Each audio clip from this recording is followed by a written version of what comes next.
प्रिय छात्रों, आप सभी का स्वागत है। 9वीं के गणित विषय के अंतर्गत ब्रिज कोर्स के अंतर्गत पठन पाठन सामग्री का अध्ययन करेंगे। तो बच्चों, ज्यामितीय उपकरणों के अभ्यास के अंतर्गत आज हम कार्यपत्र क्रमांक 7 को सरल करेंगे, जिसमें हमारे पास प्रश्न दिया गया है। पहले नंबर का, दिए गए कोणों के समद्विभाजक अथवा अर्धक खींचिए। समद्विभाजक और अर्धक मतलब बराबर दो भागों में विभाजित करना या आधे आधे दो भागों को करना। यहाँ पे इस शब्द का अर्थ है, तो यहाँ पे हमें कोणों के समद्विभाजक खींचना है। कोणों के समद्विभाजक, अभी पिछले वीडियो में हमने रेखा के समद्विभाजक खींचे थे। आइए अब कोणों के समद्विभाजक खींचते हैं। तो बच्चों, यहाँ पे आप देख रहे हैं हमारे पास एक कोण XOY बना हुआ है और इस कोण का हमें समद्विभाजक खींचना है। सबसे पहले तो बच्चों इस कोण को माप लेते हैं कि ये कितने अंश का बना हुआ है। तो बच्चों, यहाँ पे जब हम कोण को मापते हैं तो हम देखते हैं कि ये कोण आपको यहाँ पे स्पष्ट दिखाई दे रहा है, लगभग 36 अंश का। यदि इसको आगे की तरफ हम ले जाते हैं तो 36 अंश का बना हुआ है। तो जब हम समद्विभाजक खींचेंगे तो 36 का आधा अर्थात 18 अंश प्राप्त होना चाहिए। तो दो 18 अंश के कोण हमें प्राप्त हो जाते हैं। तो बच्चों, यहाँ पे हम लंब समद्विभाजक खींचते हैं।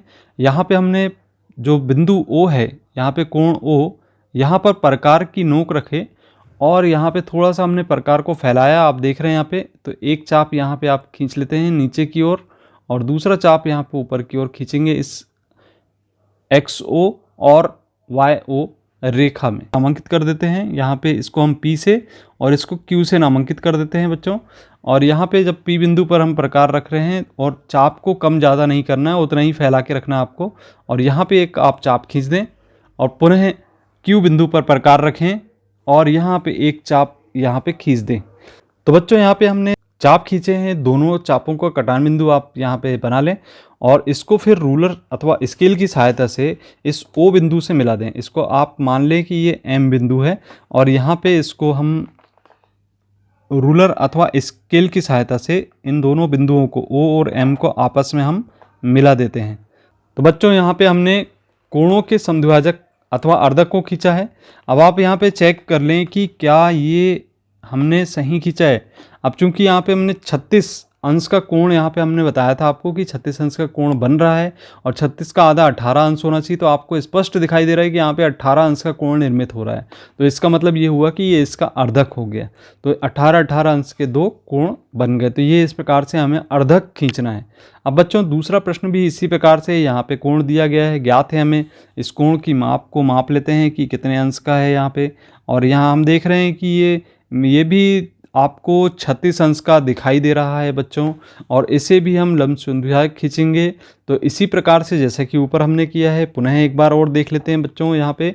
और हमने यहाँ पे प्रकार की नोक को O बिंदु पर रखा, एक चाप नीचे की ओर, एक ऊपर की ओर जो रेखाएं दी गई हैं XO और YO, इनमें हमने चाप खींच दिया।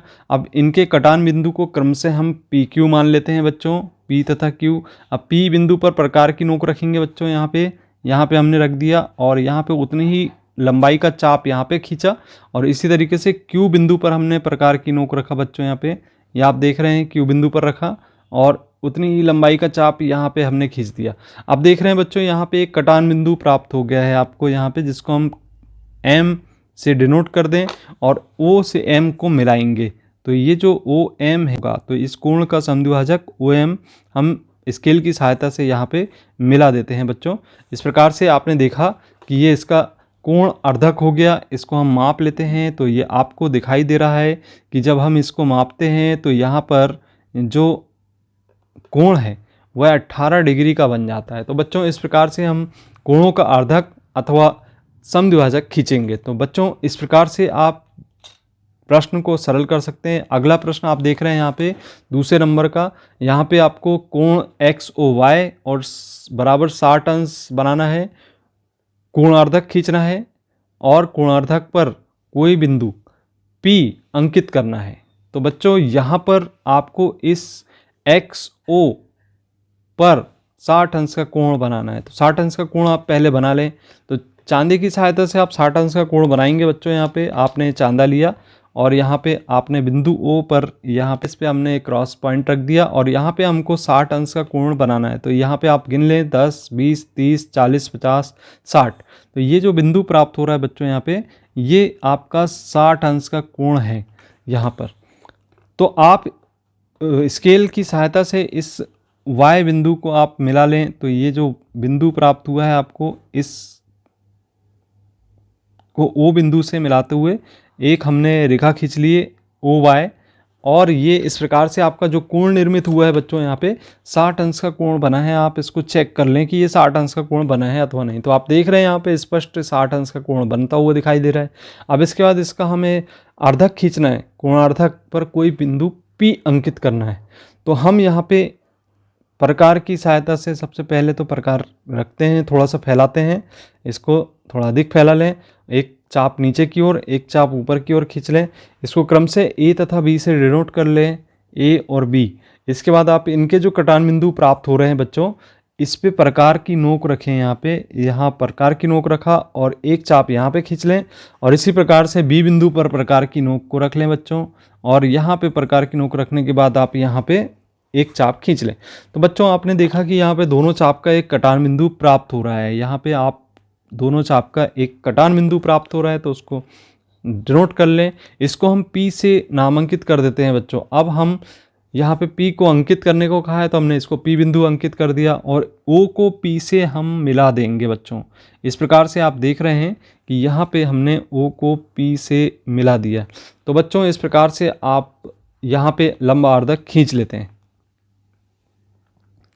अब देखिए बच्चों, हम चांदे की सहायता से इसका अर्धक को चेक करते हैं। तो यहाँ पे हमें 60 अंश का अर्धक 30 अंश प्राप्त होना चाहिए, जो कि आपको प्राप्त हो रहा है। तो ये जो कोण बनेगा अर्धक कोण, तो यहाँ पे जो POX मापने को कहा है, तो हमने माप लिए POX और POY दोनों ही 30-30 अंश के हमें प्राप्त हो रहे हैं। तो यहाँ पे हम लिख देते हैं इसका मान भी 30 अंश है और इसका मान भी 30 अंश है। तो इस प्रकार से बच्चों ये हमारा प्रश्न क्रमांक 2 था, और इस प्रकार से हमने ये कार्यपत्रक क्रमांक 7 को सरल किया। मिलते हैं अगले वीडियो में।